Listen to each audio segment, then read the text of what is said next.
Hi, my name is Benedict. It's mix walkthrough time again. Yes, I know they're coming thick and fast. The videos are at the moment. It's just obviously the time for it. Mix walkthrough track we are doing today is one that I have mixed for a client. I've worked with this client a few times before.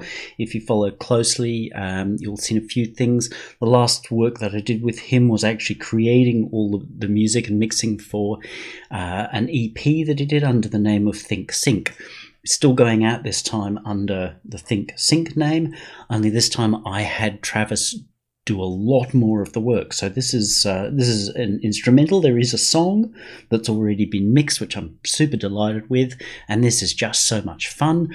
The track is called Nintendo Days, the story being of, a young guy, him and his mate, spending their days getting about and finding the money to be able to go and hire Nintendo games from the shop. Kind of like the old days of hiring videos to watch, you can hire games for your Nintendo. So it has this real childhood charm to it, a nostalgia to it. We will start with, now the intro's done, an A-B. I get to do an A-B because I get the rough mix that comes across from client, Travis in this case, and comparing it to where we got to. So let's run through. So 2 is Travis's rough mix, his guide mix, and 1 being the official final mix. And then we'll play the final mix, and then I'll walk through all the decisions that were made to get from there to here.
So obviously quite a difference. One unusual decision that Travis had made through this period, and I spoke to him a few times about it as being kooky, was that he was creating a kind of a high pass out of an EQ device, a strange high pass that went across a lot of things. So when you listen to his mix, it sounds quite gutted. It's an interesting sound, but hard to think that we'd want to sit and listen to a record of that. It sounds more like a sound effect in the middle of something, because it's strange when you pull the roots off a sound, it gets a funny sort of feel. It's uncomfortable. Travis had his reasons for doing it, and that's fine, but I really wanted to get a lot more body in the mix without making it sound overdone. I still wanted this to have some of that feel of kind of 80s, 90s, without trying specifically to be retro wave or anything like that. So A-B, we are done. Now, I will try to keep my trap shut, and this is think+sync, Nintendo Days, the final mix.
There we go, Nintendo Days from think+sync, and that's the mix that I've come up with. So we need to do a little bit of housekeeping first. So we go into our rack and we'll turn off most of this mastering style processing. We don't actually want that to be happening. Actually, I'll leave that on. Let's have a look. What's that doing? Yep, no, that's fine. I'll leave him on just as a backstop, but we'll pull this back. So it's just going to make it easier for the balance between my talking and the audio. That's just a backstop in case something gets a little exciting. Verb and stuff, all of that there is fine. Now we will just switch off all of our processing through everything so that I can walk you through where we started to where we ended. Got a little bit in here.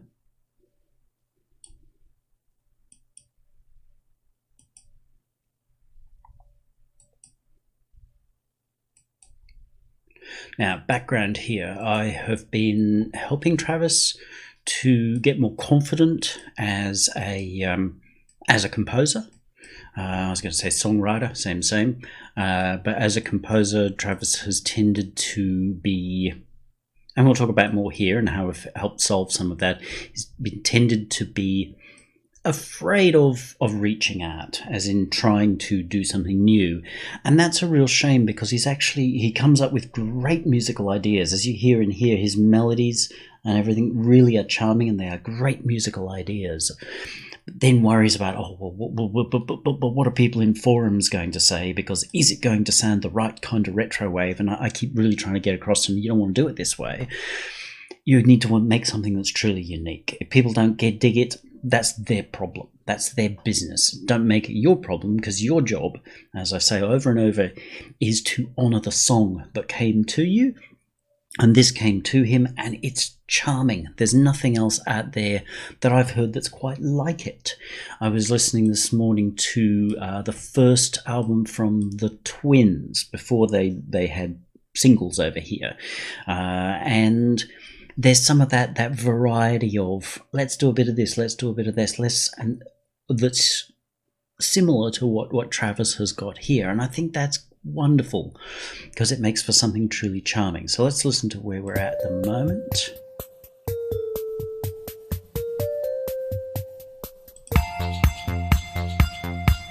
Okay, we're a little on the quiet side, so let's give ourselves some of our left back.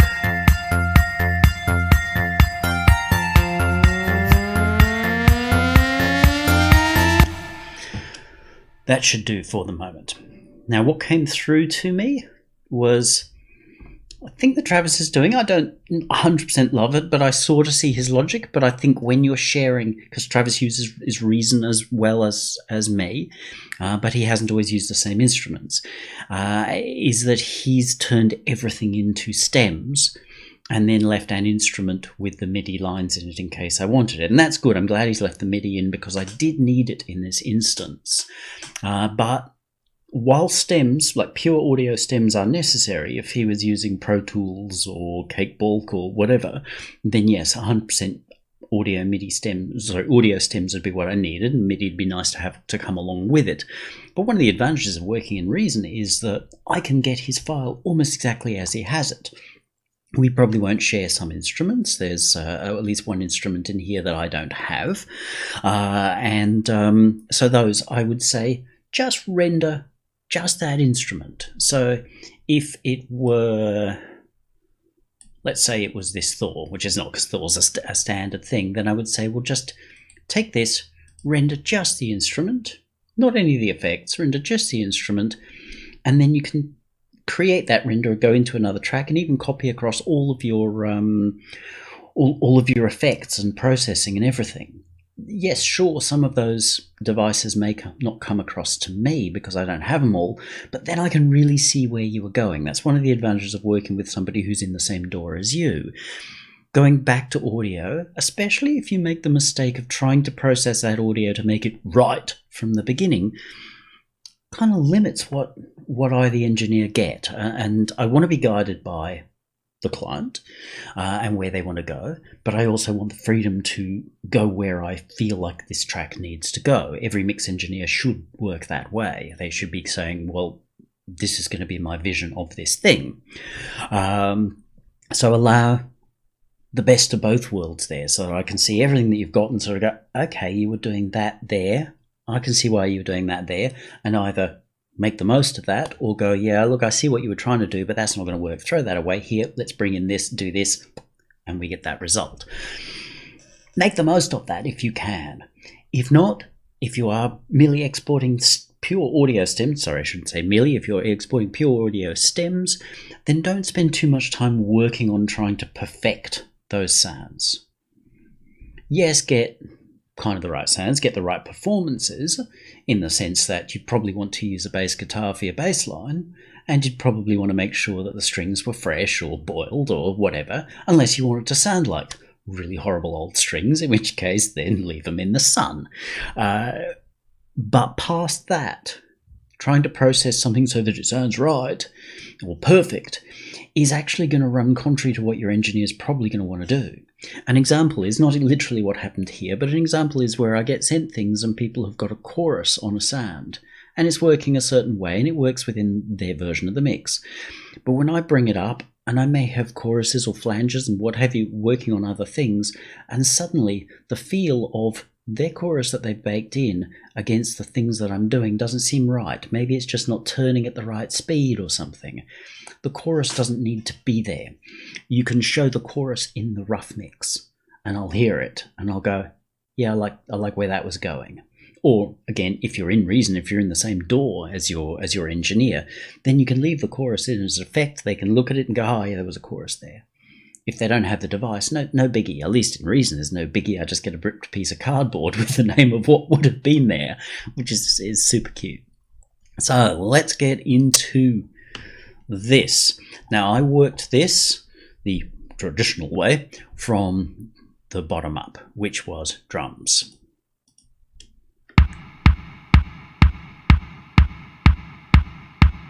Yep, pretty typical drums. Let me just turn that up a little bit more for my ears. Let's go find them. They will be here because they're always here. Oh, I better go into, not that, the desk. As usual, everything got put into buses. So, pretty simple in terms of drum kittery, especially compared to the last mix. So it's electronic drums, pretty simple amount of stuff. There are a couple of loops, which are cool, and bass. So I've just bussed all of that into a rhythm bus. I take my best guess at the beginning as to what I think I'm going to want, and I'll change it if I need to. I didn't need to change it here. I've got melodic sounds, didn't bother bussing those, and just basically left everything. So in this case, I've really only got the one bus, and of course going to the master bus. So we will, for the moment, just solo this so we're not hearing everything else. Actually, no, we won't. The reverb space. Reverb space is necessary. As you know, I often do that first. I often decide what space is my track going to be in. That can be physical space, like the room that it appears to be happening in, and it's not like I'm thinking I'm seeing the band standing here. I'm just emotively, what do I want people to feel in terms of space when they're in this? And I have chosen nice, safe, didn't want to get too creative here, nice, safe RV7000. It has a really nice, clean, good quality digital reverb sound to it, and I think that's, excuse the neighbours, they're coming or going, that has a sound that suits this. I'm not looking to try to make this appear as a genre piece. The sound will fit very nicely with what we've got going on. So I've gone with a plate because that's quite appropriate to the time and feel. It doesn't sound like a real plate, but it's got that, oh, I'm a nice quality, high quality digital reverb plate sound to it.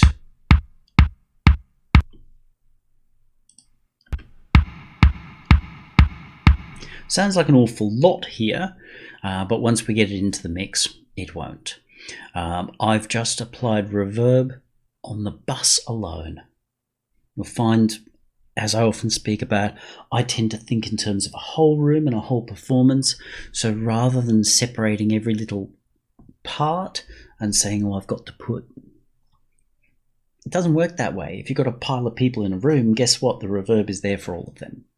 The person who's standing closer to you will appear to have less reverb in terms of balance because they're closer to you, therefore they dominate over the room reverb. Somebody who's standing way over there, somebody who's standing at the end of a sports hall bouncing a basketball on the floor, is going to sound like this kick drum here at the moment. Standing right in front of you.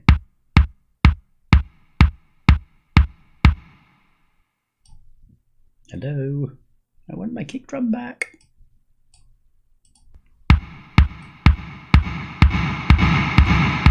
Other side of the world. So.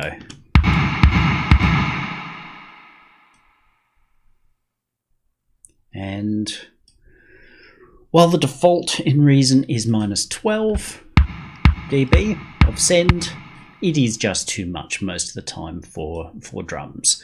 So I'll settle, as I've often said, immediately move to a minus 15 or a minus 18. And that way it will feel like the drums are in front of the reverb. Applied the same reverb to everything as usual. One reverb has done the job here. The last one I did, I ended up with 3 in the room. But one here is fine. This is not needing to have a heavy amount of space around it. But the smooth, even plate reverb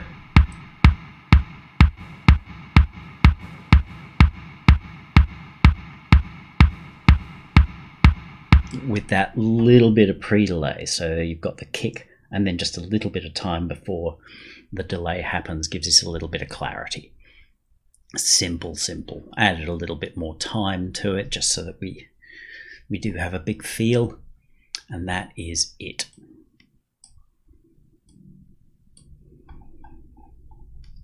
Actually, before I get into this kick, because not a lot happens. Actually, no, we'll finish with the kick because that's where we're at.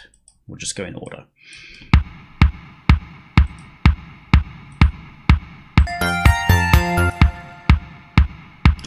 In terms of EQ, it's pretty bright already. So I just wanted to find that point where it has a bit of body. I wanted to keep mixing on these guys as simple as possible, because while I've shown recently some pretty involved making a kit sound huge, I wanted this to have a lot of the feel of a fairly straight digital mix from the sort of early 90s. Not, again, trying to make a time, but everything's got to have a time and place. So not overdoing it and just picking out, okay, well that's where we're going to let this guy punch, which is there. Simple as. We let the rest of it all carry through. The next thing is that we start with this really cool little loop. I love these kinds of things. I'm not quite sure where that's from, but it's CR78, maybe an 808 or something like that. And it's, of course, come through as audio, and Travis has flipped some things around and what have you, and that's all very cool. What I did with this, let's just resize that guy slightly. Hello, where's my resize? There it is.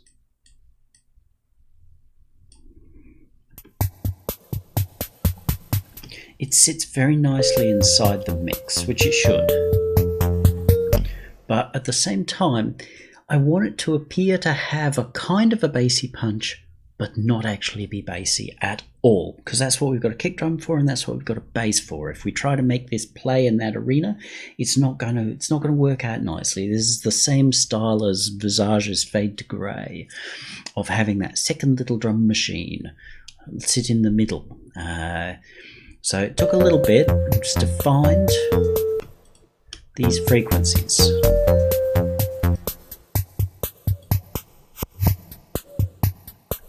So we're giving it just a little bit of a goose, and that here is, I've goosed it at 270 and at 800.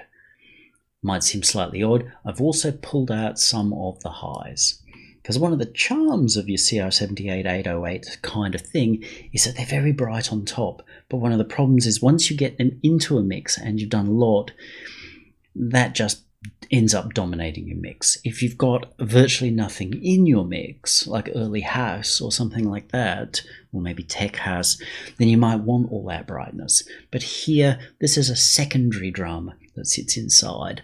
So rolling off a certain amount, but not aggressively. I'm taking 4 dB out here from about 4, 5, okay? Just pulling it back. We're not killing it, we're just pulling it back. Same with the high pass filter. Because we've got bass and because this doesn't need to do anything down here, just gotten rid of it. It makes it sound tighter because it doesn't need to play down there. If it was the only drum machine, yeah, I'd let it play down there. But we've got other drums. I just wanted to have that really cool rhythm box feel at the beginning of the piece. And it does that beautifully. But it still needs some movement. The way these things were done in sort of 78, 82 was that they tended to put a lot of movement on them. And it's subtle. The first thing is that I put in a flanger. A flanger gives us a feel that you might think, oh, but that's gutted the sound and taken away the purity of it. It's like, we're not after purity. These sounds were never pure. They were always processed and driven, and all kinds of nasty things happened to them. But in the end, you feel like there's this pure sound. So the movement that we have here is taking our sound and making sure that it stays forward. The problem is if we don't have these features, let's pull this out. This is loop 1 here. Once we get busy, it's just disappeared, completely disappeared. Let's just put the flanger in.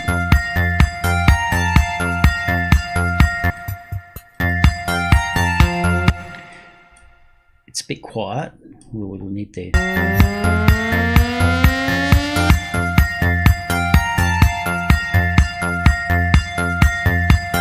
See, as I mute the sound, we notice that it's no longer there. We lose some depth. So the flanger helps keep it moving. It's constantly moving those frequencies around. So it makes the drum machine sound interesting all the time, rather than being the same. Although a great TR was never exactly the same because they were a bit like a real drummer, but compared to a real drummer, they were very samey. So this is moving it around. A little bit of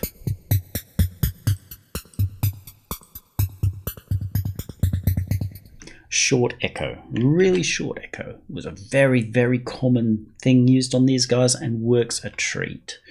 So down in the 100 or less commonly, we're really looking more for a slapback than a high thing, although I've commonly done high repeats on these sorts of drum kits, and that just helps add a lot of movement. There's a little tiny bit of LFO and wobble, which just gives us a little bit of presence outside of the center of the sound, because they're normally quite mono, which is fine, which is great. It's a real charm of the sound. And then a little bit of tube saturation, which is similar to plugging into an old desk. Everything's old these days, but similar to plugging into a desk. And if this was a thing done in the late 70s or early 80s, then the place may have had a shiny new Neve, but chances are they didn't, especially if this wasn't a top-lining act. If this wasn't Phil Collins, there's chances are it could have been a desk that was a hangover from the 70s.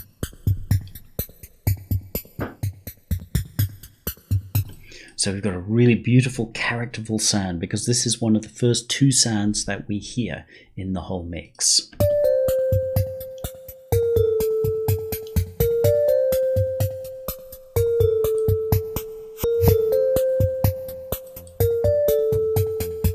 So those two sounds alone have to set the scene for the whole track. There is another sound that was in play, but I pulled it out. It gets plenty of play through the track, but we needed to set the scene. So we'll come to that more as we get into it, but that's our loop. So our kick and snare have our loop. Actually, I'm tempted to make a slight change to how we do this. Let's just mute all of these as we go. Mute. And we'll open them up as we go. So we don't want to mute the bus.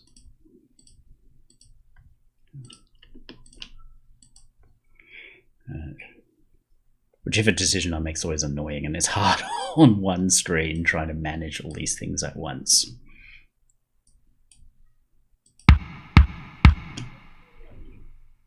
Oh, now it's just annoying me. Sorry, this is just a annoyance. Okay.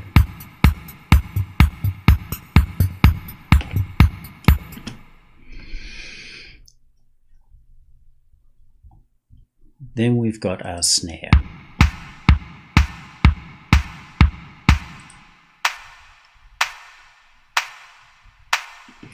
It's really more of a hand clap than a snare, but this is what we've got. I really wanted to make sure that this had character. I didn't want to change it too much and turn it into something else, but I wanted it to have character. So the first thing was finding that point where it works nicely. Now, obviously, it has to work with the rest of the piece.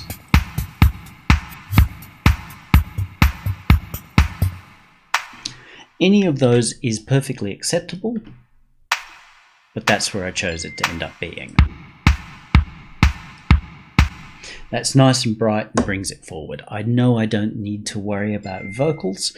It's going ping, ping, ping. Because there are none, so I can allow my snare to be quite bright. If I was worried about vocals, then I might have put it down here. It does sound nice here.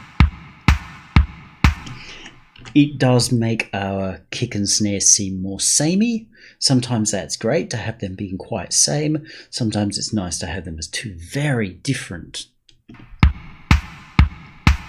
By having the boom cha, it really tells us this is bright. Where you've got the boom cha, then it's a heavier, darker feeling. But because this is such a cheery track, I wanted the snare to bring us up, to bring us cheer every time it comes in.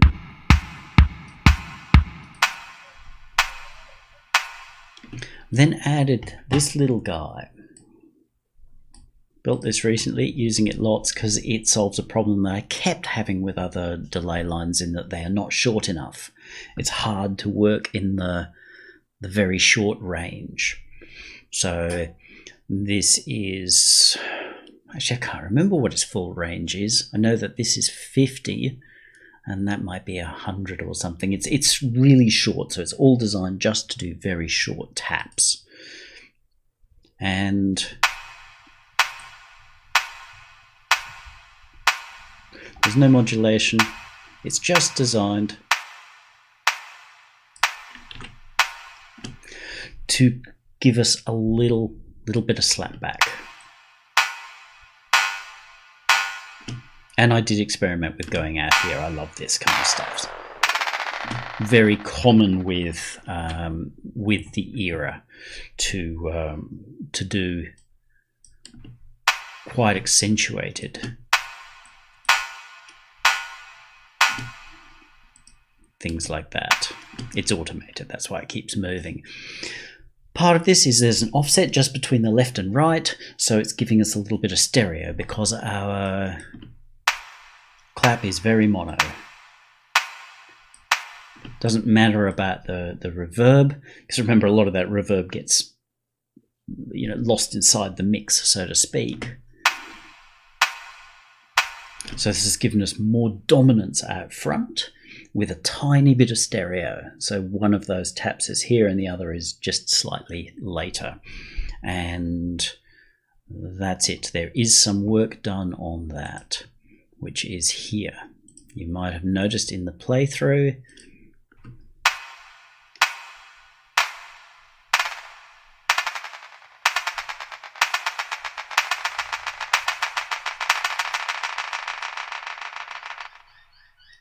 So I've worked that like a space echo, which the echo in Reason is built on. Most analog style tape delays are actually based on the Roland space echo. And people were playing with them at this time. They're going, ooh, wait a minute, the whole dub thing. So I've played with that in a few other things of think+sync, so it seemed really appropriate to say, let's keep using this as a little bit of a feature. I don't want it to dominate, but at the same time, because I've used it a few times for him, then I want it to be a feature of, well, this act does that whole, let's play with the knobs on the space echo. And so we drag our time out from nothing over a period of time.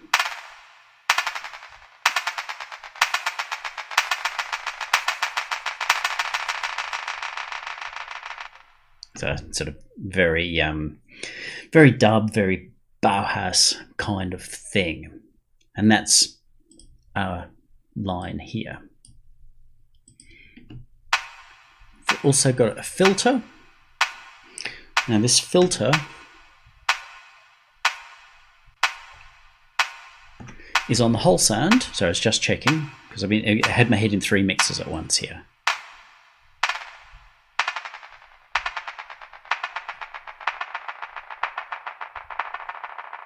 Because in the context of the whole mix, thank you, in the context of the whole mix, having that echo stay very bright, it becomes flat and papery, and it loses its charm. We want it to be that long. It wants to be ridiculously long, but it loses its charm because it becomes thin and brittle. So I used this filter, which is a nice filter, to close that down over time.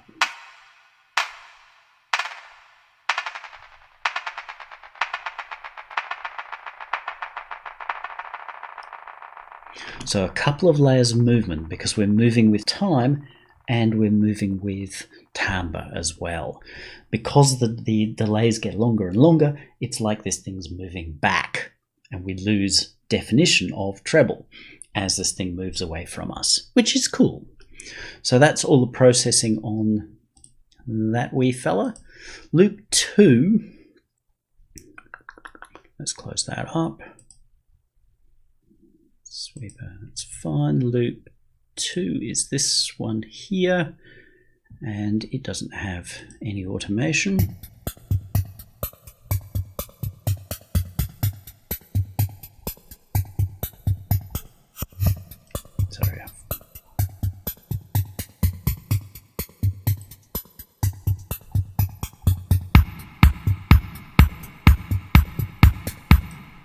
It doesn't do a lot.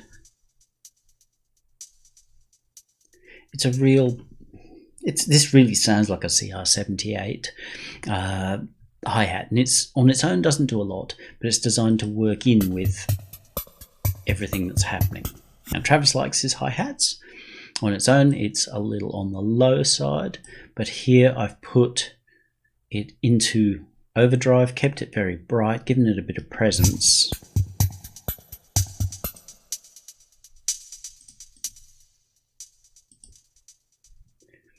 Now you'll notice that I haven't used EQ.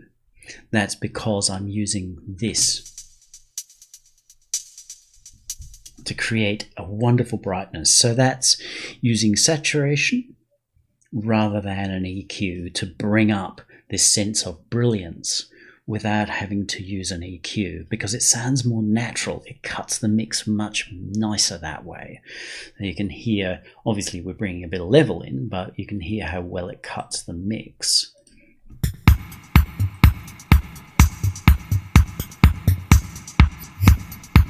We're increasing our level, but we're also increasing our brilliance within that sound without making it papery thin, which is what would happen if we grab this.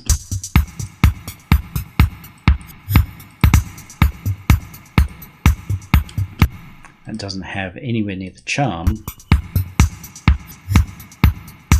of this.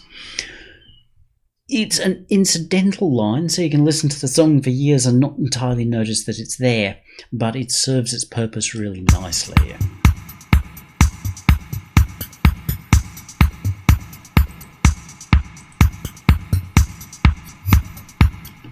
So we've got those two old drum machines working against each other, or with each other, more to the point.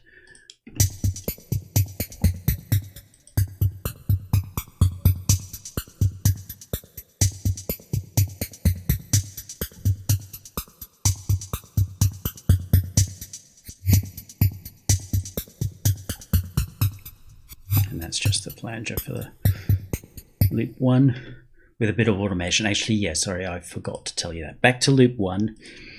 I did move how this behaves. So it starts at, sorry, I completely forgot about this. Like I said, head in so many mixes. Starts out really wide in terms of its stereo for the flanging.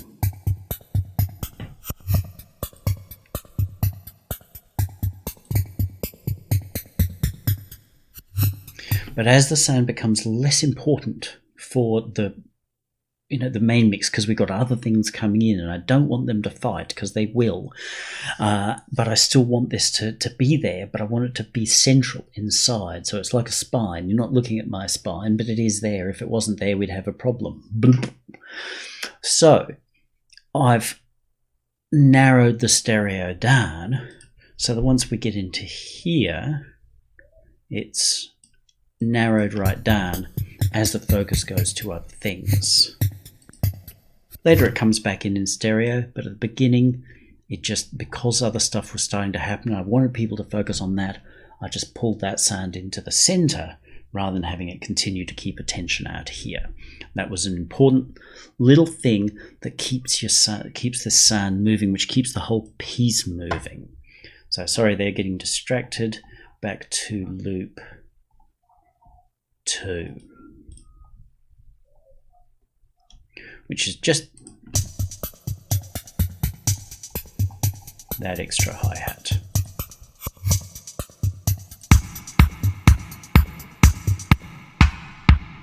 Where have we got them all? We don't really have them all going together.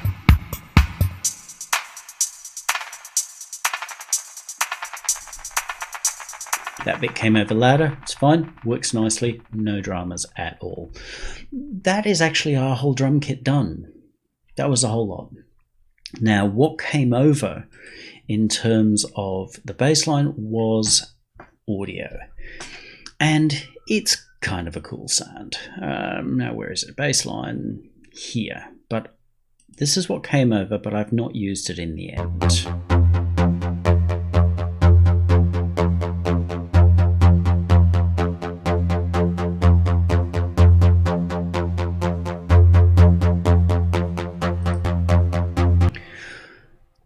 Got a nice sound. It's a little on the mid frequency.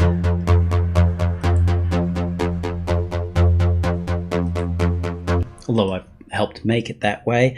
But there came a point where I realized, look, this bass line isn't really doing anything. It doesn't move.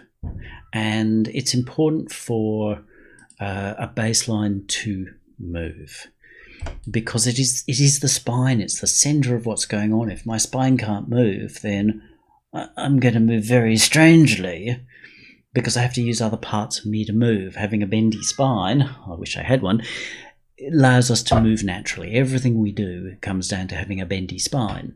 And our spine here was not entirely bendy. It was quite rigid. So I set out to work out, well, okay, how do we do this? Now, there is a certain amount of automation that's gone into this and then some other features. So we'll mute this. The way the original mix started was with this fully in. Now, why is that? Okay. So that's our level here that's going as well. Sorry, I have to remember.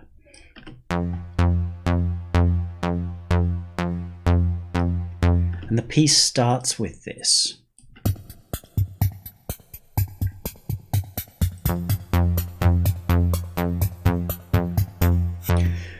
The problem is it just isn't bringing the character of the piece. It's just going, look, my bass line. And yeah, it's cool. It is cool. I'm not having a go at Travis at all, but the problem is we don't have any movement or space. So I pulled it back out at the beginning because we got plenty of this bass line going through the rest of the track. So it becomes something to look forward to. And Nintendo Days, what's the focus of that? We've got these lovely little bell sounds, which we will get to. So I start the piece with those and the drum machine. So I'm saying we're stepping right back. And you'll see how I process the bell type sound at that point to create this feeling of youth, of naivete. And I swapped back to the MIDI. It meant the sound wasn't quite the same because there was something done to process that sound, which was actually really nice. But I just took my best guess and said, okay, I'm going to build a sound up. It's a subtractor sound. Subtractor, some people are negative about, but believe me, they're just stupid. Because it's a wonderful sounding synth. So the first 8 bars, it's the bell and the drum machines that they really get to play their parts. I then bring in the bass line. We're hearing it come in already. You'll see there's a little bit of automation. What I wanted this to do was to change its rhythm. Rather than constantly being offbeat, the classic trance rhythm, is it goes, ooh, it moves. The sound hasn't fully come in at that point, and because your attention is mostly on other things, you're not fully aware of it at that time, but it's like, oh, it provides some movement. The other movement that I have provided with this, and it was really quite necessary, is not all the way through, I've added extra notes. Now, the root of the piece is, as we can tell, F. So we need another note just to move it. So I've dropped an octave.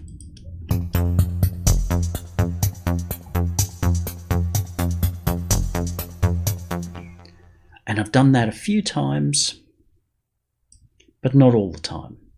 So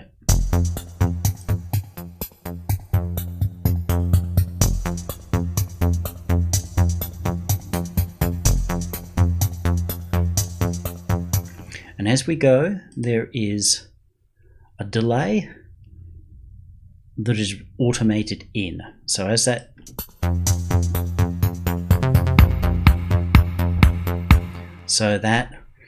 brings in the repetition and allows these notes to echo forward.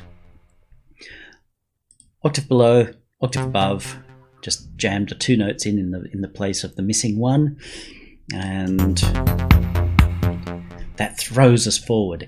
It's using a 1, 2, 3, 4, 5, so it's using a 4th, which is a perfect, so it's going to tune very nicely, but it's not the safest option of the 5th.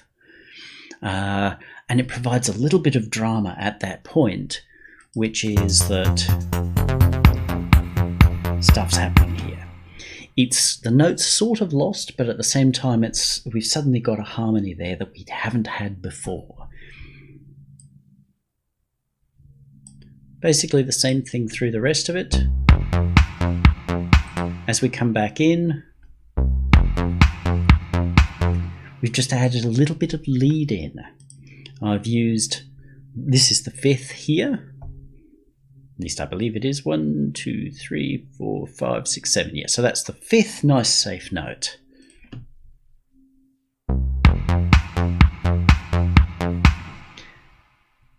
That really just rolls us into a thing. As I was saying on the simple songwriting video yesterday, day before, I just released it today, about the bass line. So boom, boom, the boom, boom puts the weight onto the boom.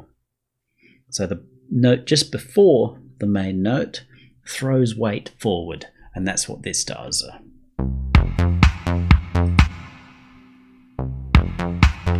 Kind of like a riser goes whoop to throw you into the thing. That's exactly what that's doing there. We come back in. Easy would be to say, let's do exactly the same thing we did before. It worked before, we'll do exactly the same thing. That's what the listener's expecting. Let's not give it to them. Let's give them something slightly different, which is an octave above. So when that happens, like they didn't get the lead, so they're not quite sure that it is coming because we didn't lead them to it. And then when it happens, it's like, oh, that's different. No new notes, but just slightly different. So it adds a layer of excitement to this bass line, which is otherwise single note. But nothing wrong with that. And then towards the end,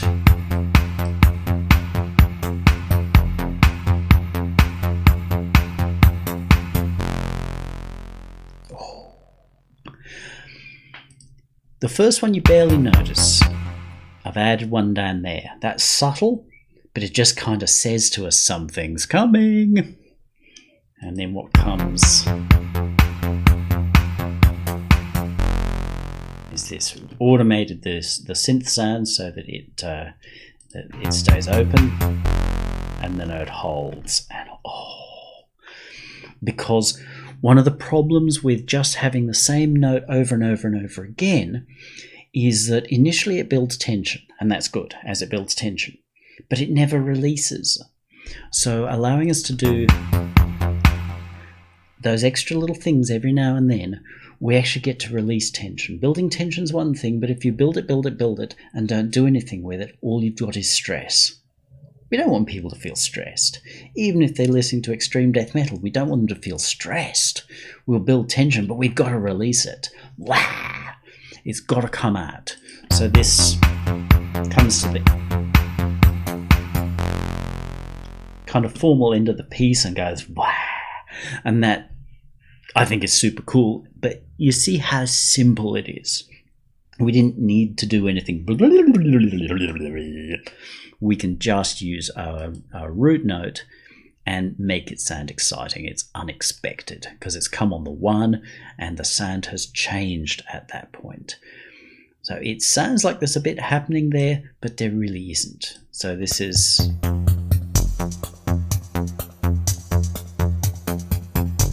As it's establishing itself, it's giving a little bit of variety, a little bit of tension release. Same here. Add an extra note in there.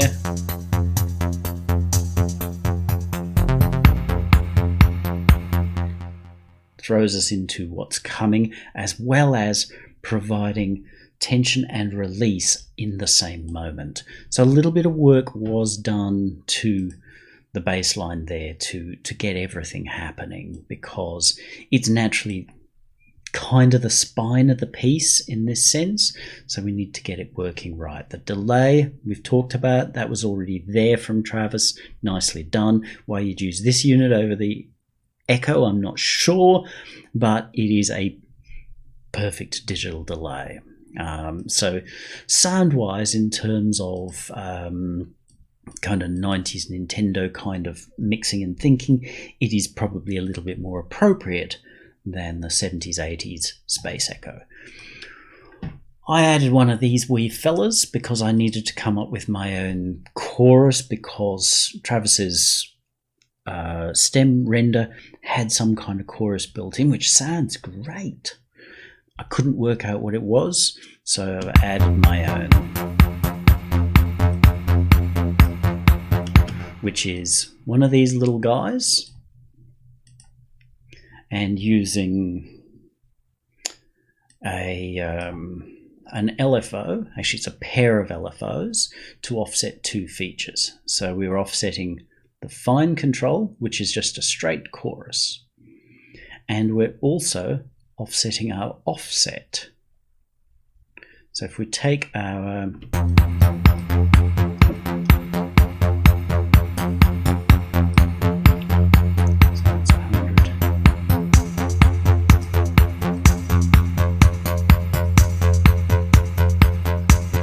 so that's our delay time. That's about 25 milliseconds, probably 25 milliseconds, with a little bit of feedback and a one-to-one mix. So that's currently a kind of a flanger or a comb filter.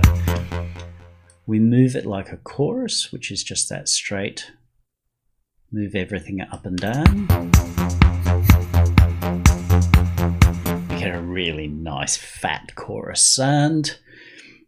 And then this offset,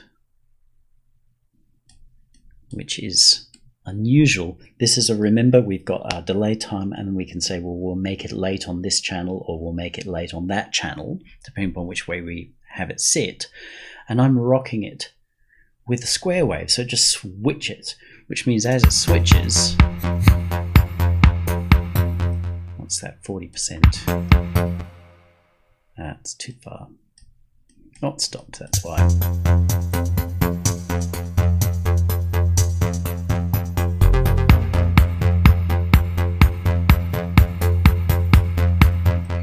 It's hard to hear, but because it's switching, it will just drag the sound in one go. There, as you heard the other note, it sounded like it was out of tune because it was switching at that point. So it's actually lurching. It's going luh, luh. Rather than doing a smooth chorus, it's going luh, luh, each time it moves, which is quite cool because it combines with this movement here. I've set this to tempo, tried a few different tempos. That's the point where it sounds nice. So it adds a layer of movement.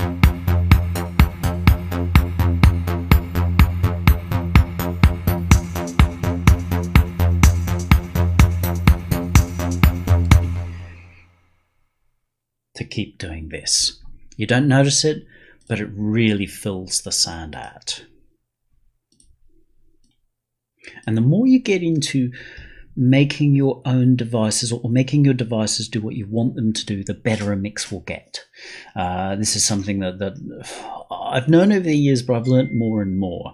I'm the popular boy today.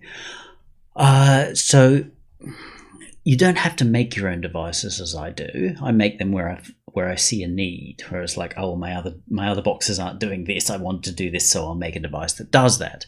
Not everyone's going to do that, not everyone needs to do that.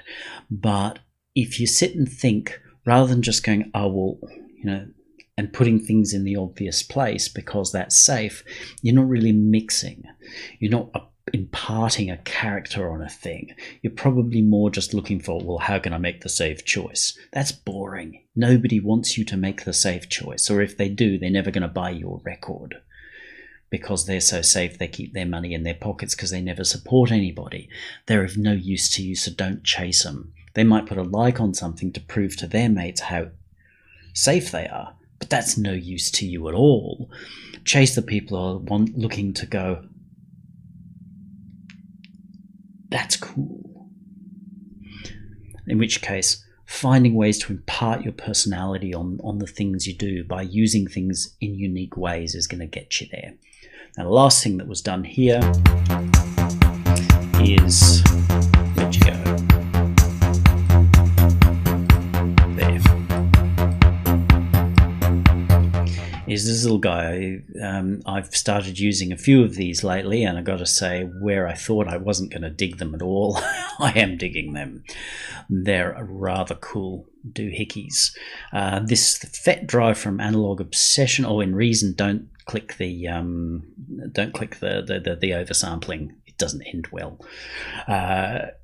It's an unusual kind of drive that goes from sort of 0 to overkill quite quickly, but if you're cautious on the bottom end of the range here, and then just adjust your tone, you get a real nice sound.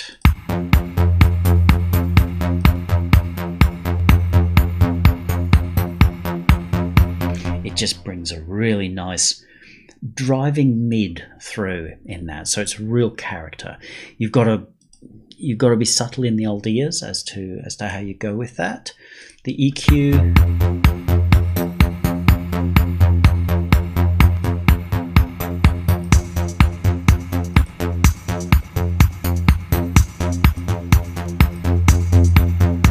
just copied what I got, and the kick I've put down here.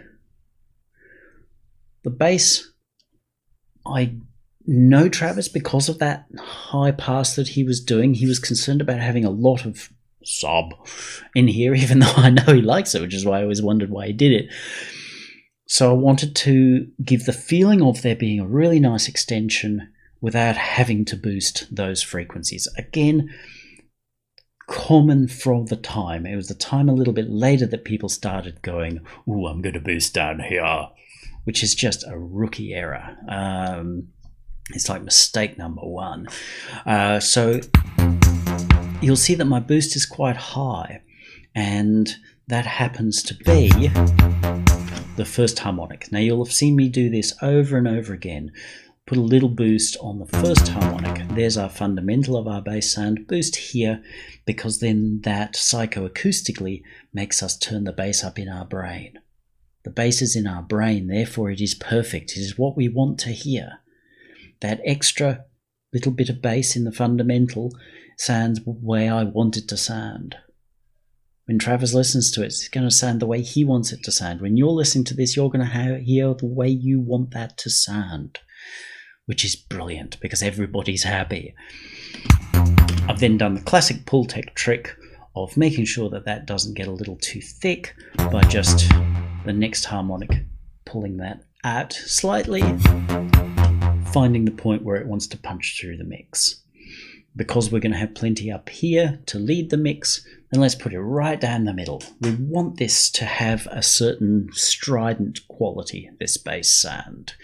It's repetitive, but I know right from the beginning that in many ways, as starting to compose, this is probably the first thing that went down, and Travis has built everything around this bass sound. So we need to remind people constantly that this is there. So it's got a slightly strident, slightly nasal sound, and that is deliberate. Now, we get to our next sounds, which is the first of our instrumental sounds. So nicely named Bell's Start. There's a bit of work on this one.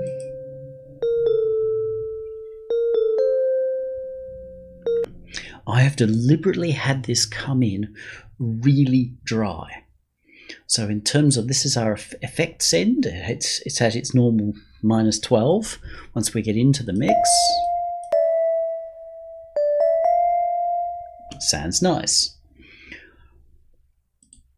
But it didn't sound like we were really achieving anything if that was there from the beginning. Let's just mute that and put this back into the mix.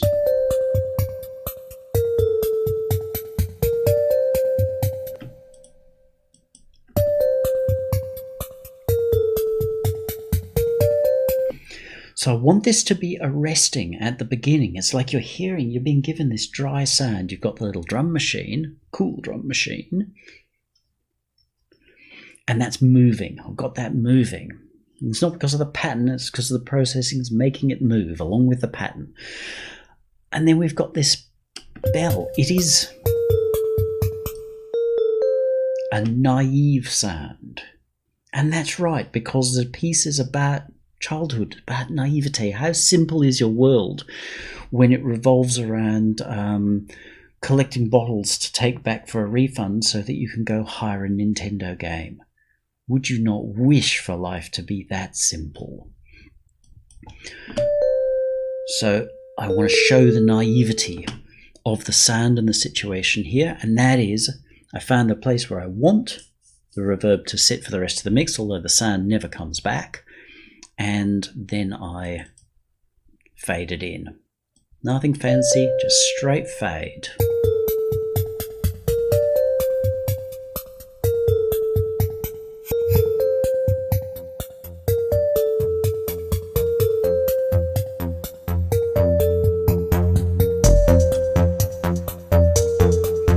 So what that has is the effect of having it right here, right in my face as it starts, and then it recedes. So it says, there's a sense of time here. And as it recedes, our other sounds come in. So you can hear our bass line coming in here.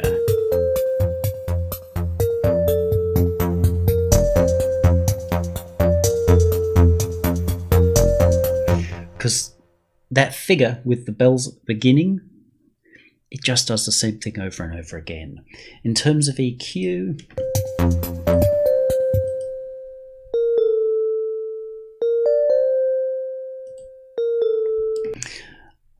I considered giving it drives and what have you, but then the sound is no longer as naive, as in not having any processing, as in not having any experience in life. So I kept it really pure, as in if you were playing your Nintendo, the sound that comes out of that, while it is very distorted, really distorted, it's just pure. So I've treated it as though in some ways I am using a saturation on it, but without doing it, by using EQ, which is going to make it sound more, as I say, naive. So I've rolled off some of the low end while there's not a lot down there. We're just reducing the influence of its fundamental, and you can see its overtones here. I'm emphasizing the overtones slightly. So just using EQ to do the job of saturation without having any of the pretties that the saturation would bring. Very deliberate choice. A sort of arse about choice, but very deliberate in the situation. So that brings that sound in.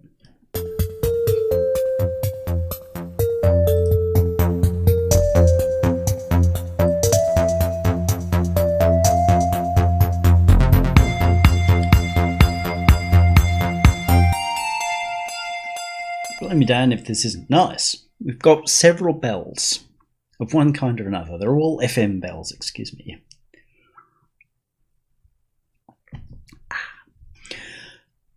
This one I wanted to be the opposite of naive. This one really has to catch your attention. It has to, because we've had to wait a little bit. How long are we? 30 seconds, almost 31 seconds that you've had to wait to get here. But this builds. The way the pattern plays here, you see it start to build.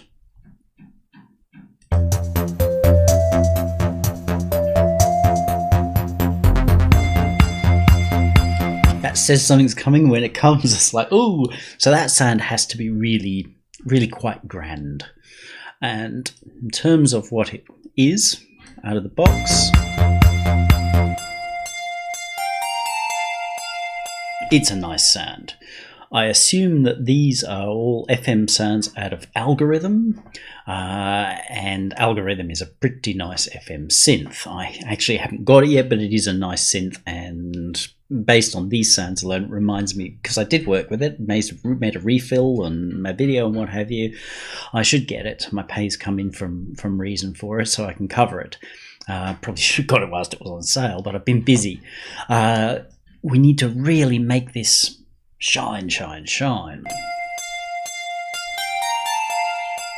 It's got some of that nice FM type distortion in it, but I want to make the most of that.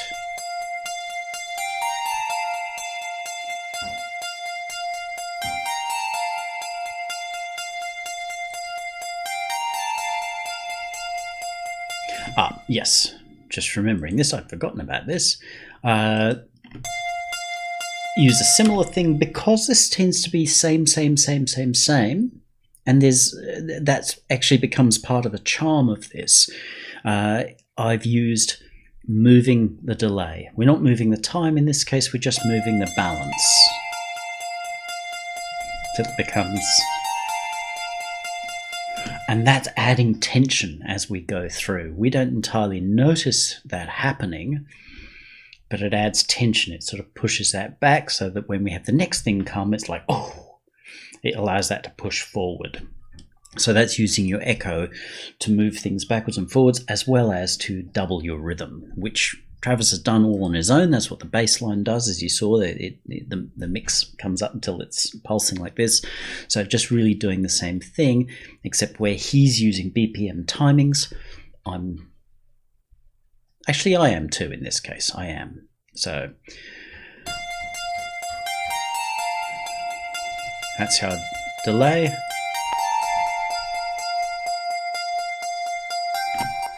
Going with overdrive and put it through a body. So bit of drive.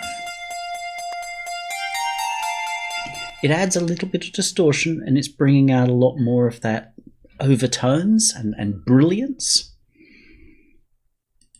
I don't think there was anything done with this in the end, so no, it doesn't even need to be on. But when it was too bright, I felt like it was just too obvious. It was too sort of cliched. It's too... So I put it through a body, so we've given it lots of brilliance, but then selectively pulled that out with the... Well, exactly what this does, the resonator or comb filter type thing that's pulled some of that out, which gives us a meatier sound. So there's brilliance, but then it's made meatier.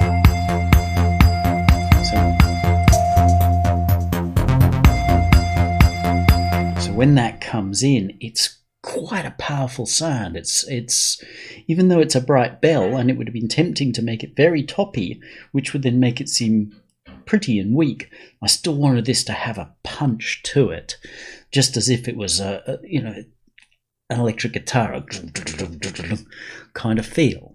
So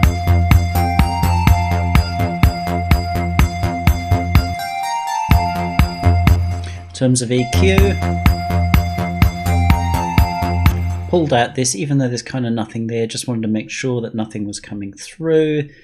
Kept everything sort of same here, and again just rolled off a little bit of the high highs. We want that to feel like it's bright, but we don't want it to have a digital thinness to it. Because I know that when it comes to the mastering, I'm going to turn up a lot of brightness. So if this is super bright at the mix level, when I go to the mastering level, it's just going to be nasty. Nasty, nasty, nasty. So you kind of learn what's going to happen on the other end, especially when you do it yourself. And so you can prepare for things like that, because I know I'm going to be putting several dB here, so I'll undo it here. I don't have dramas later. Next, sound. Now we go more bells, which is here. Bells second.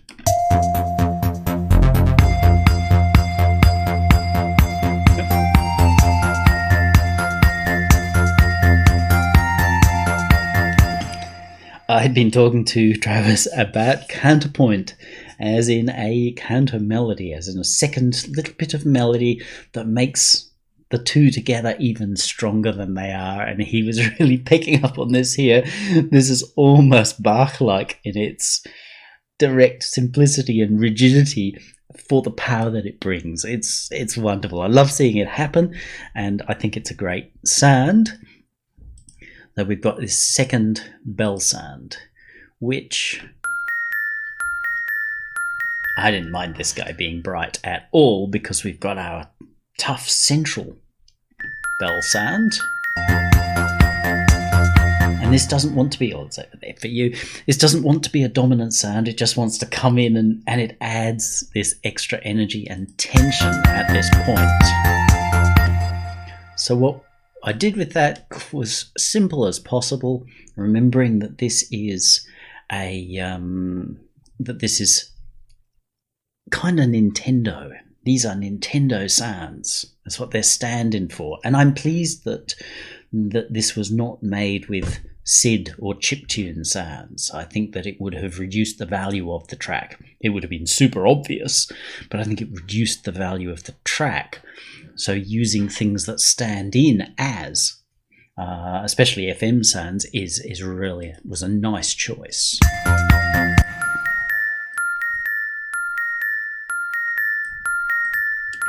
Hear how that just adds that little bit of burr.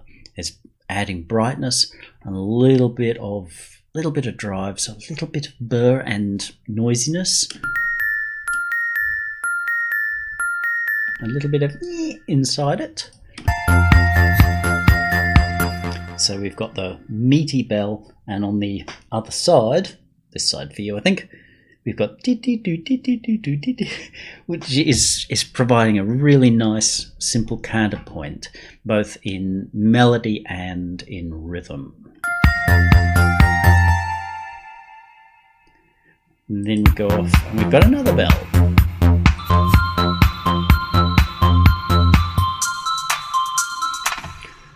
So this is again just a little counterpoint. Probably doing exactly the same thing as the other. What have we got? No. Do do do do do do do. So it's good. It's different. I didn't do a lot with this. I just panned them, one to one side, one to the other. So we've got our main down the middle, and it's just adding another version of that tension. Very nice. Very nice indeed. And then we get to this.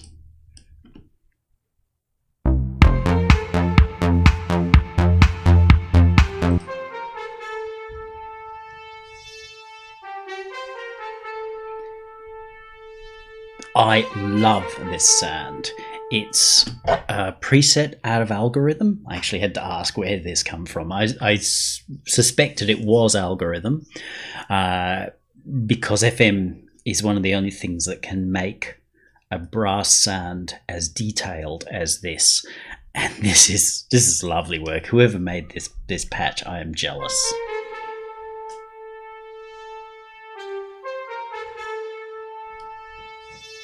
It's just a wonderful, over-the-top, rich, detailed patch.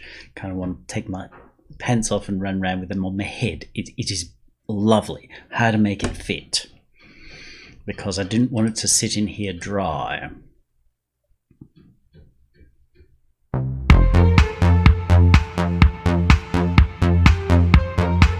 Because it kind of undoes a lot of what's great about the sound.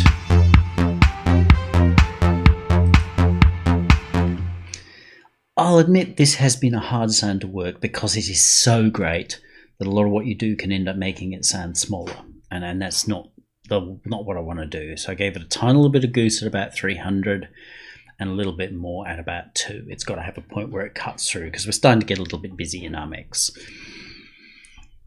What I did in terms of doing things to it was la la.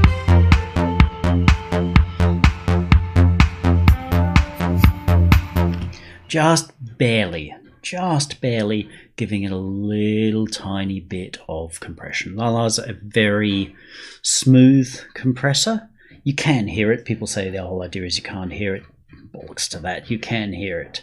If you want something you really can't hear, then use the M class. That's very impressive for its inability to be heard that it's compressing. You have to hit things hard before you get the compression sound out of that guy, which is great because it was designed as a mastering compressor and it's easy to bypass it, and I bypassed it for a long time and really recently started to come back to it for a couple of instances where I've had it in to control levels and gone, whoa, that's cool, because I've pushed a lot more level without a sense of having a compressor sound.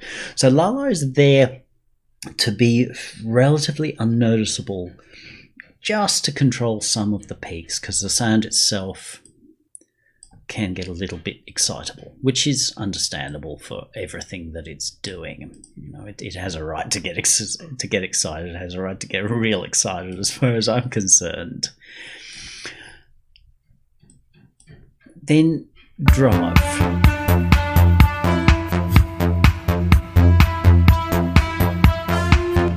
I know from experience that brass sounds often benefit from drive, especially if they're a monophonic line. You can hit them pretty hard, so I've hit it with distortion, like straight distortion, you know, DS1 pedal type distortion. We'll add that to be fairly bright. We want to bring out all those harmonics. So this sound is all about that blaze of harmonics that comes out with the brass. A little bit of presence, but allow most of the tone to come through, and then even emphasize it. Cut the mid slightly and give it a boost on the top end. We don't want to put it through a resonator because it's not a guitar.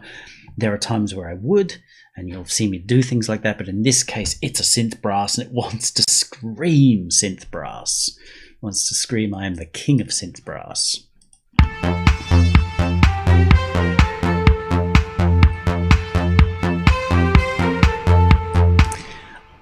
I'm in two minds still a little bit about the use of echo here. It's great because it makes the sound bigger, but the sound is big already, and I sometimes worry when I listen back. Sometimes I think, wow, that's great. Sometimes I worry, oh, did it make it too echoey? Travis hasn't fed back on it seeming too echoey, so for the moment it's just going to sit like that. I also struggled because the sound wanted to sound processed, but it also didn't want to sound processed. Sorry, I've forgotten that I actually created a parallel for it. I've done all the work here.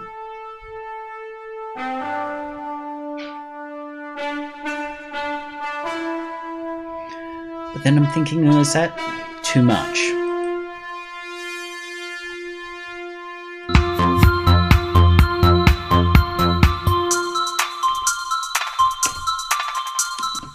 So I created a parallel and kept mostly the dry sound and a little bit of the processed sound. So all of what you've heard me build there is paralleled. So we're hearing...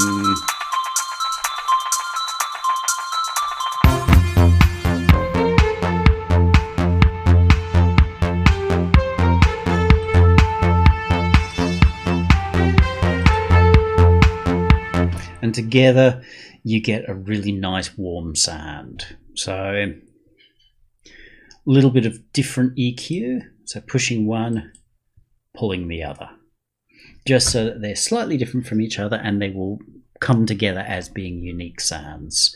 One of the few times where I really felt like, oh, you know, which way should I go with this?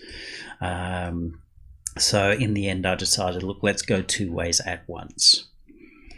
The brass sound then does this.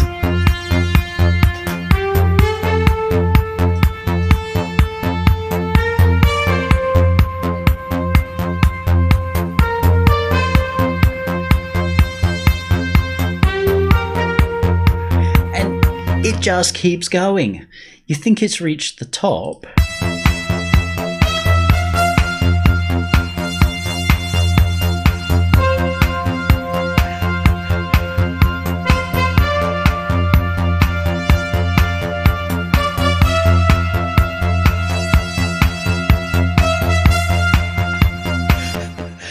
Kind of like Handel. The composer Handel is like, I know I need to stop somewhere, but I'm not going to stop now. I'm going to do it again. It's so wonderfully overdone. It's superb that it's this commanding line that rises and then goes, nah, I'm not finished with you yet. I'll back off and I'll go again. And then, yep, we've really got there, but no, I'm not finished with you. I'm going to go again. And it just rises. It's absurd. It's wonderful. I absolutely adore it. But in terms of what came across, it was just that sound, and it can get a little thin, it can get a little samey over that period of time. So I decided to put on my synthesizing hat and create some extra sounds to come inside the mix.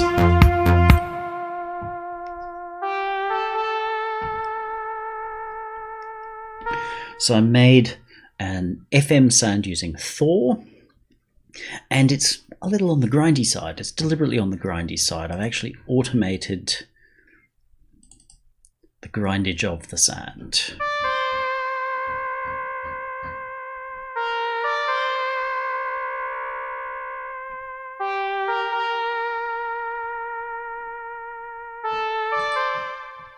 You won't hear that. Now that is designed not to be like, ooh, look how clever I am, but to add, because this whole section that builds and builds and builds has to keep building. And while the instrument and the line that's there is great, it needs something else to build through with it to make it push even harder, because it is absurd. It needs to be played even harder. So if it was an orchestra and we had our horn section doing this, we wouldn't leave the rest of our orchestra sit there through that time. We'd be like, come on, chaps, over the top. And so that's what I'm looking to do here. We've got our great brass sound here.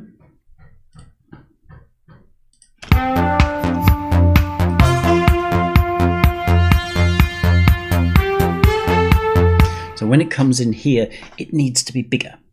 Initially, this sound is not super noticeable.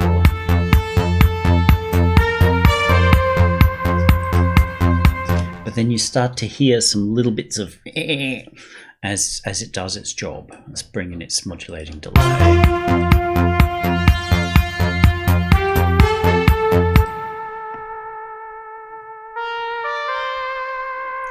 The delay has a fair bit of drive on it, reasonable amount of time, quite a lot of offset.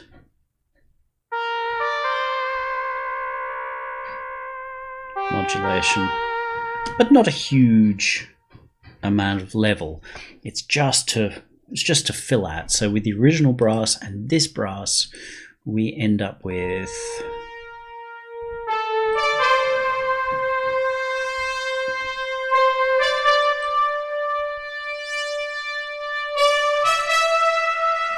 just a fuller sound. That was the whole idea there. We just wanted a fuller sound.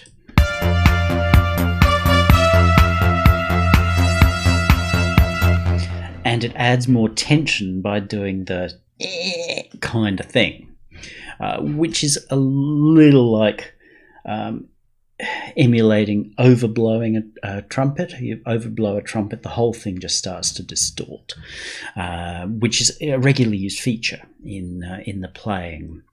So I'm emulating some of that in its own FM-y kind of a way, and I push that harder as we go through. So that adds more body and more tension to that sound as we go up. And then at the end,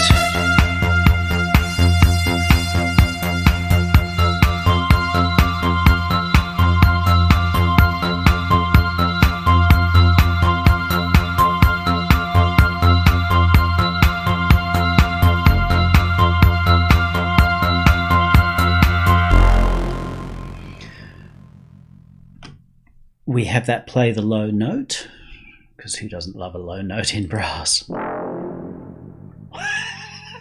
an FM synth will do that. It's beautiful. But you notice how as this sound holds, it just goes up and it holds, it doesn't let go. So I've moved the automation of that kind of FM drive there so that it peaks and then it falls away and then comes up harder. And that allows us to hold that note and to change our sense of tension. Because if it just sits there, we're just going to turn it off. We're going to go, yeah, I've seen a straight line before, and you know what? It's a straight line. Whereas this is moving. And it comes and pulls us towards that end where it just goes up, and that wonderful FM fart at the end. So adding another line. I've been saying to Travis as he was sending over versions of this, hey, look, you probably want to add in some more layers here. You need a little bit more. And I don't know whether he understood or was afraid to do it, but I was always happy to do it, so I wasn't at all bothered when it came over, because that's what it needed. And then just found an EQ point, which is kind of similar to the other one. Oh, I have pulled back the treble on this. 2 reasons. One, we don't want this to sound too digitally, because it's there to add body. Plus, it's there to add body. My horn sound is not there to be the lead sound. It can tempt to take the lead, especially as it does its grindy, distortion-y thing. So we pull back on the top end a little bit to make sure that the main brass sound is still in control. And then we've got strings. You don't hear these initially. Sorry, the neighbours decided to build a new house. Or something. I don't know what they're doing over there.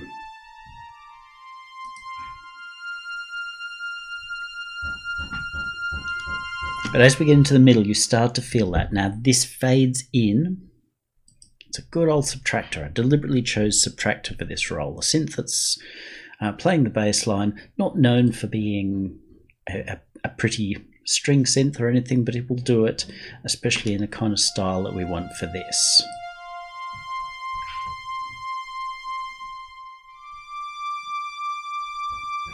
So where's my automation? It's from the level, so the fader. And this is good, you can see it very clearly here. As we hold, the level's allowed to drop away, and this is important. We want it to drop away. We want people to feel like, we're letting go. We're not really. And then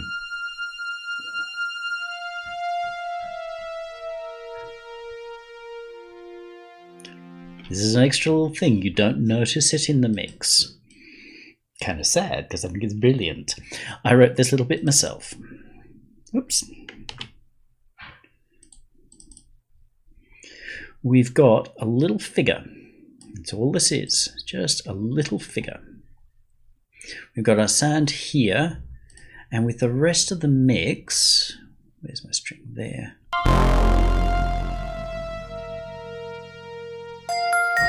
All the other sounds have held. We've got that really nice low farty sound.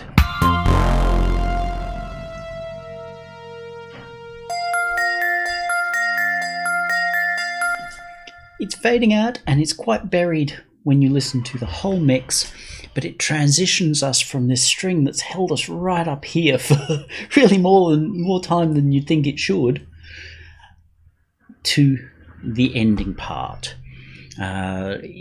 It serves a pretty powerful purpose, even though you don't realize it's there.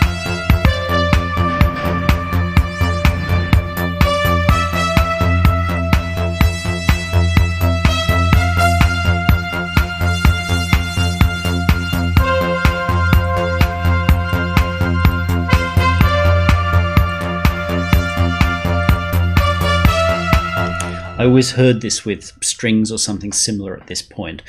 So that just adds more hold, more tension, more build here. So the whole way through, I wanted to give Travis's piece more build as we work through this, because this is just, it's unusual to hear this kind of stuff done.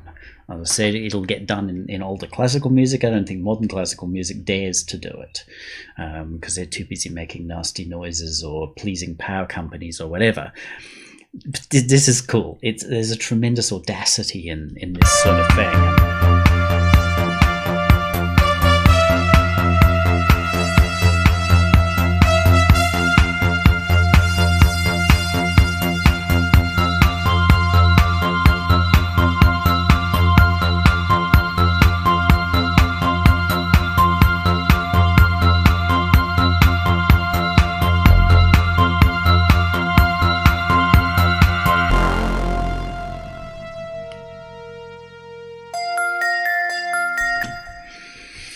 The bells that appear here are just holding us. They're making us stay in exactly this spot.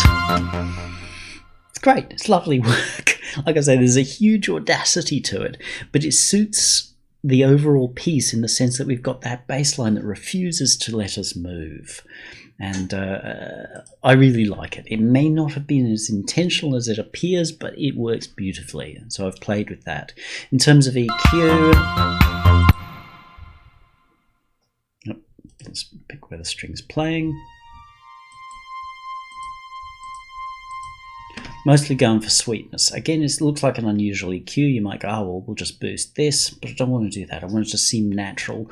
So pulled out here, which just takes some of the fundamental away, keep the level a little higher just as a result. You end up with a more naturally sweet sound.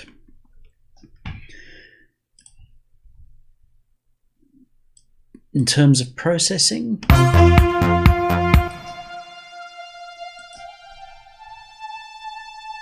on its own, the subtractor sound is very polite. I've put it through a phaser, which is quite common with string machines. It adds a kind of funny, nasty noise. Oh, that's part of why I pulled this out as well, to reduce that, but it gives it a slightly vocal quality, and vocal quality always cuts through very nicely. In terms of giving it a little bit of character, this guy's a beaut. It's one of those things that adds character without you even really knowing that it's there.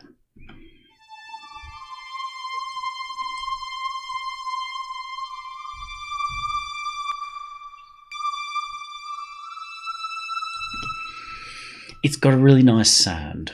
It's based on a desk. Not sure offhand whether that's a Neve or an SSL, or whether these different models are Neves and SSLs and what have you. So 60s, 70s and 80s. The high and low, they don't move a lot, but they are nice. They've got a really nice feel to them. So this is really just the preamp sound as to how far you push. Don't want to push too hard.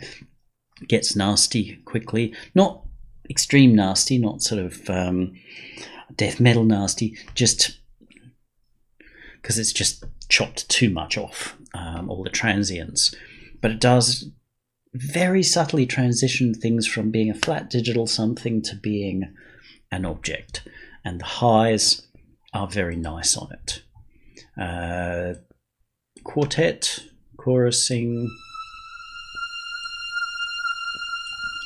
Took quite a little bit with this. I have a love-hate relationship with quartet. Once I get it right, I'm delighted with it. Up to that point, I'm like, throw it in the bin. I find it's hard to find the right balance, but like I say, when I do, I'm delighted with it. So it's just one of those ones. It's probably a knob thing. It's nothing to do with the DSP. It's just a knob thing. But finding that point where it fills in the sound. Subtle. And of course, some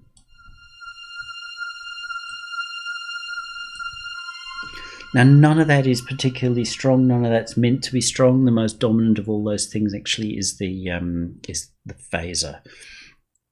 But overall, we get a nice characterful sound.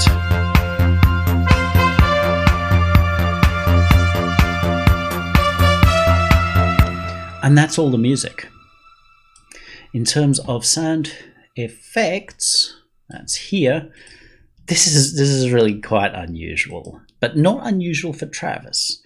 I've heard him do similar things before, and I think this is probably his best go at doing this kind of thing.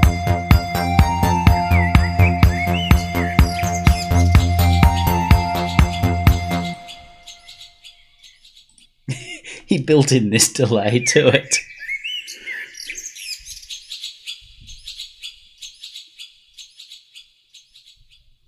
Like electronic chipmunks. I like it. It is quite unusual. Why is it there? I don't know, but it's cool. Maybe it's because of them being outside collecting bottles to go and get their 5 cents on them to hire Nintendo games. But it's unusual, and he's actually fitted it in rhythmically, which is cool.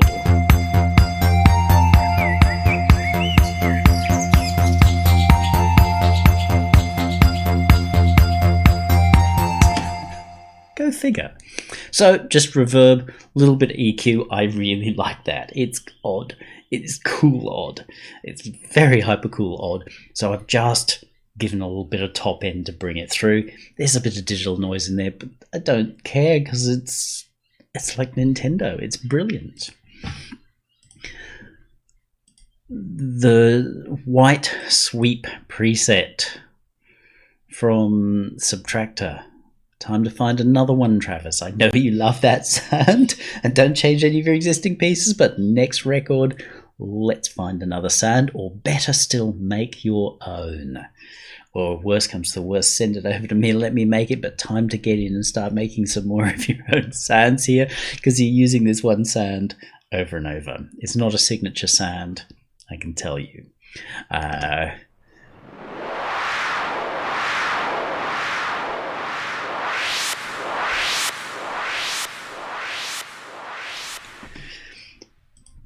It's quite heavily processed. So we've got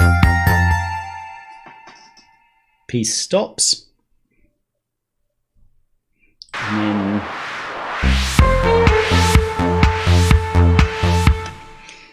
it is unusual. It's possibly overworked, but it is what it is. It's what I've got, so I will go with it. EQ wise, it's very easy for white noise sounds to kind of take over the whole of a mix. So it's not uncommon for me to roll off some of the lows and some of the high highs to sort of push it down the middle. It makes it sound tougher. It actually allows you to reduce your level without swallowing the rest of the mix, because especially your highs and some of your extreme lows will just get swallowed when you use too much white noise. But it's all built in with these rhythms and what have you, which is consistent with what happened with the birdies and other things. It's all a little overdone, but cool in its own way for it. So processing, who's this guy again?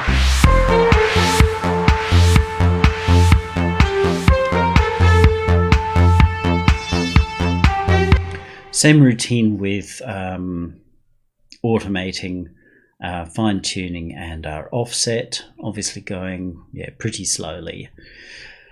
So it just adds movement to it. The problem with the sound without is that it is very sort of flat and papery.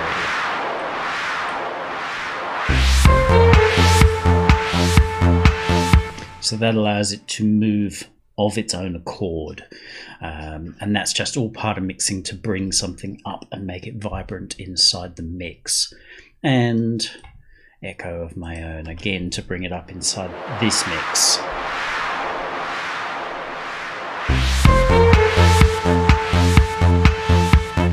What this does bring out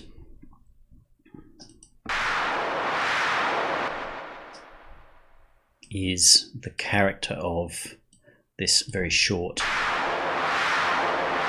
effectively flange. So we're focusing that sound around the sound of the flange. So rather than trying to own the whole world, it's saying, yep, I'm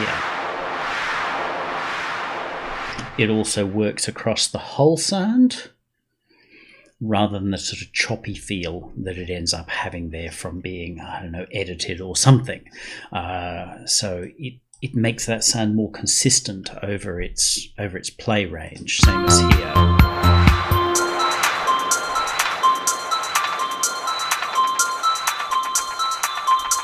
Also giving it some width in the mix.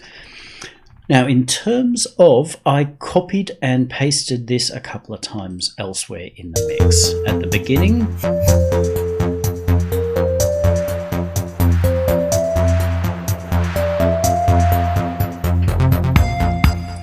I added it.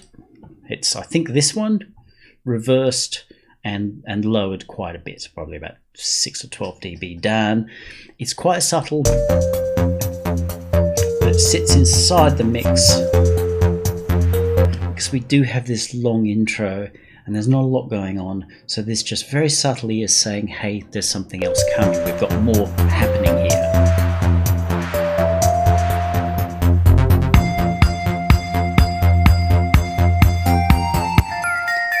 And at the end again, same thing. Oh, I copied the birds into the end as well, because without, the piece just kind of loses focus. We're kind of like, okay, it's just doing this.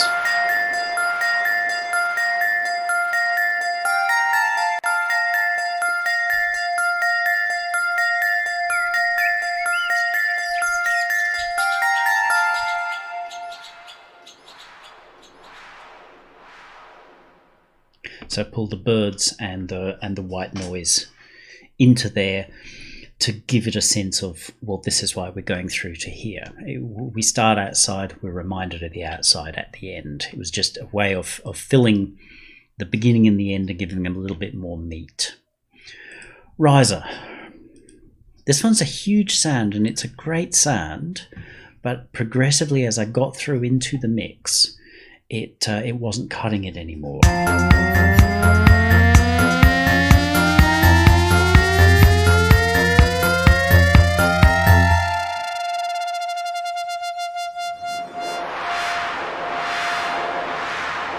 Quite typical of Travis, and this piece, it just hangs on and hangs on and hangs on. And it's a great sound. Again, I'm going to suggest that might have been algorithm. It's got a very defined shape here, but I did do a bit of work to it. Some debate as to whether that work was right or wrong, but while it's a magnificent sound, by the time we've got a busy mix happening,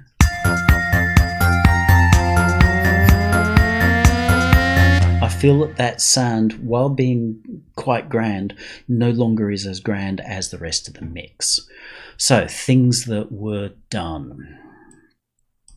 I put some drive on it. I just wanted to give it a more focused, a more direct, a more kind of sound. Remember Nintendo's, the speaker in the little plastic tub, it was always distorting. So we want not a distorted sound, but just a kind of to have that slight ripping paper feel into it to pull it forward. That's distortion, bit of distortion, keeping the plenty of lows in, and then giving it a speakery sound. This one's a debatable addition as to whether it's good or bad. Actually, we'll add him last. So I added chorus. To me, this is really necessary because the raw sound now has become quite small. We got a nice wide mix, and with this raw riser in the middle here, that could be a good thing. It could be super powerful, but I think it needs to be out here. So quartet to the rescue.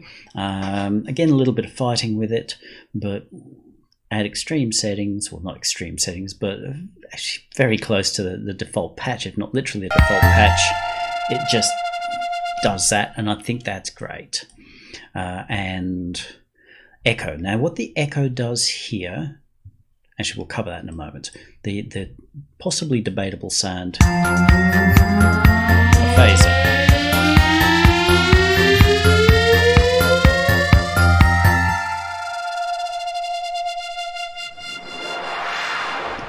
To me, that riser is supposed to be very dramatic. It's like this hugely dramatic sound. And therefore, I feel like it has to be constantly moving. And it's also a siren. It has elements of a siren, and I want it to be a siren. I didn't go overboard, so I pulled the feedback right back. So we weren't, literally making it a siren.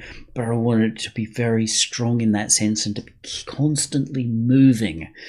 And so to me, a phaser or flanger, but a phaser was the great way to keep it constantly turning. And so I added that.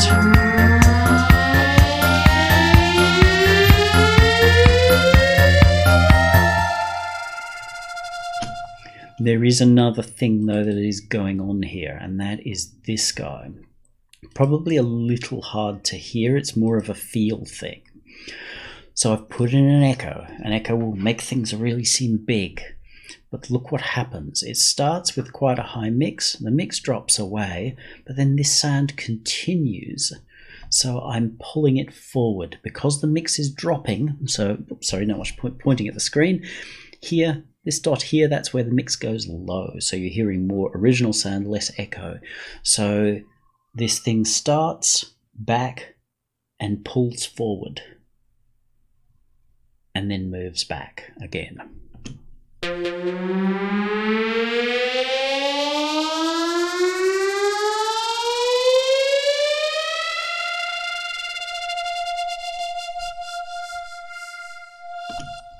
Again, it's a feel more than a hear. I've turned it off now.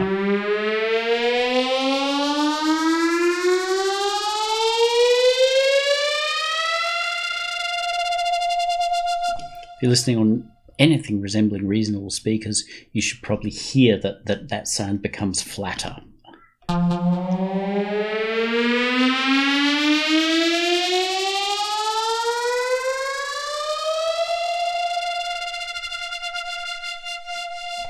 So it's all that movement. There are so many layers of movement in here. There's what's in the sound, the obvious rise and any filter and what have you, and modulation things that are going on. Naturally, that gets pulled out with the distortion because that changes the character. That changes as the character of the sound changes. Our phaser that's moving around. Our chorus, which adds movement of its own core, which is more the...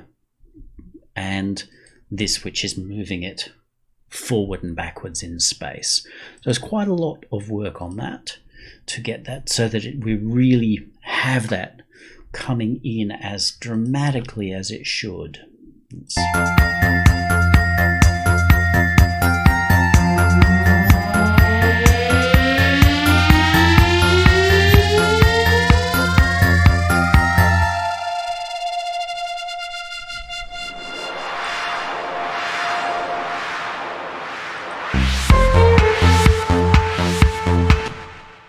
I'm pleased with that. In terms of mastering, I've decided to go with Lala in this case as well. I wanted to try to keep this so that it feels quite loud. So a couple of dB of glue type compression, giving 3 dB back, which is a bit more than we're taking, but I tend to mix quiet-ish, so there's no harm in that.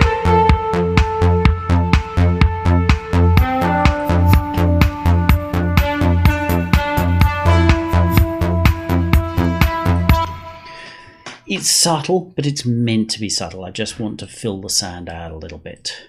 Next stage is good old scream tape.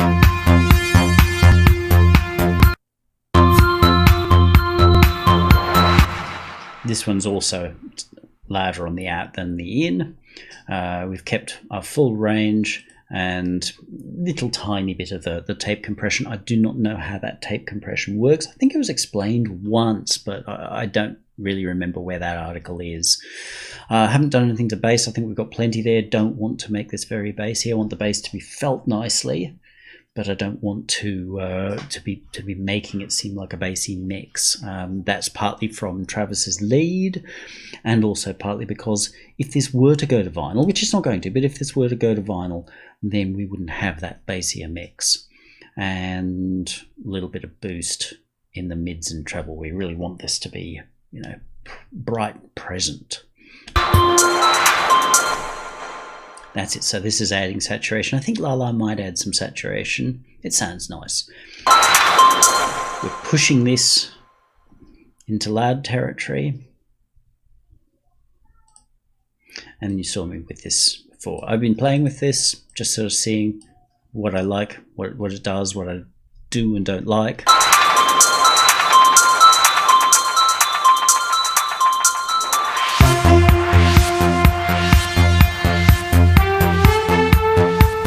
So this is shaving just that little bit off the tops. That's it. Note there is no compressor as such here. We've got Lala taming some things. There's a little bit of taming with the tape. It tames a little bit of stuff on the top, and then of course whatever that compression knob does. Not that I'm asking it to do a lot, just a tiny bit. And then I've left it real over easy. And so then it's just hitting a clipper.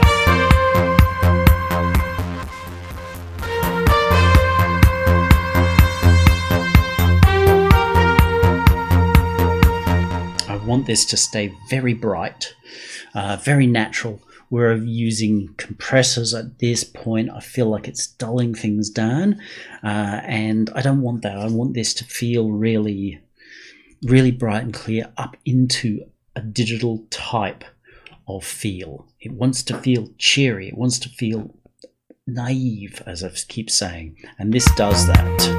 You can hear here, like somewhere around there,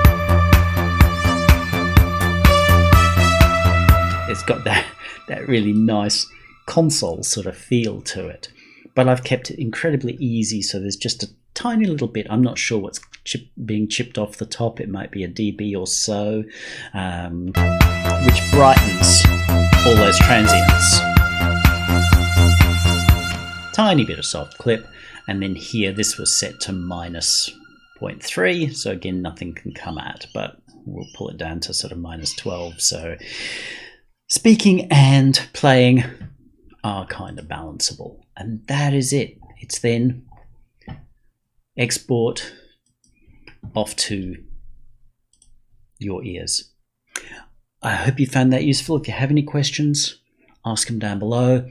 If you want to hire me to get work done for you, follow the link down below. You have a great day now.